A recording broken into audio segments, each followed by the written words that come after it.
एक रुबाई है या एक शेर है। वल्ली कोख दा पावें इंसान होवे ते रैबर इश्क बिना पेंडे ओ मुकदे ए नहीं। इश्क बुल्ले नू नाच नचा देंदा ओ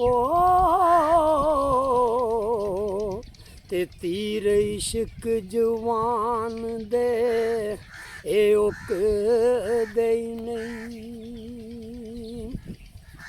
ते जेड़े इश्क दी दात नू ए समझ लेंदे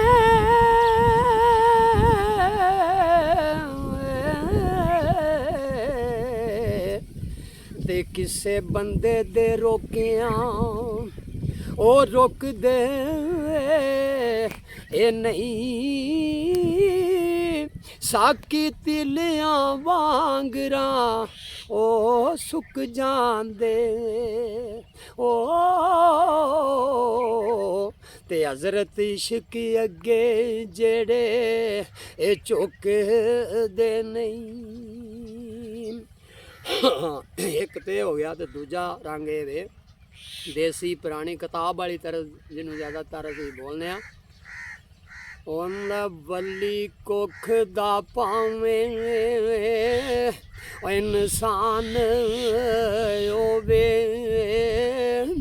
ते रैबर इश्क बिना ओ पेंडे मुक दे नहीं।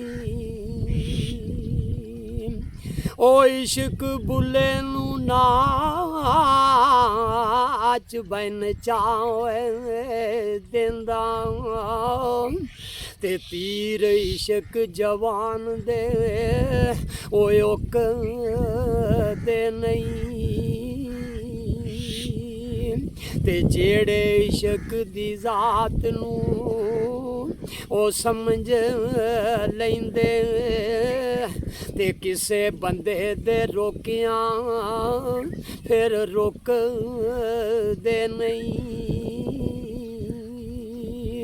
ते साकी तिलियां वांगरा बाई सुक जांदे ते हज़रत इश्क अगे ओ जेड़े झुक दे नहीं।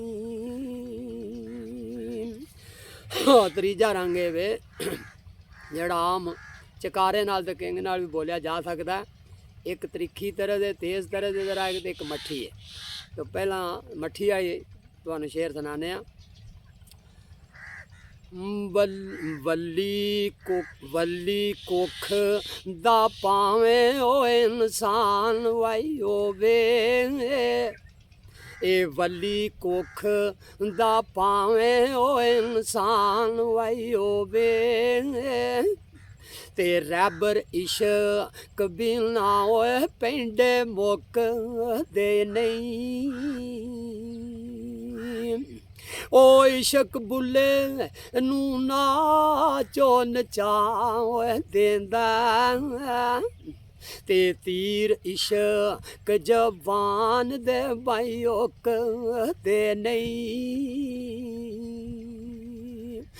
ते जेड़े इश्क दी जात नू समझो लैंदे ते जेड़े इश्क दी जात नू समझो लैंदे ते किसे बंदे दे रोकिया फिर रुक दे नहीं।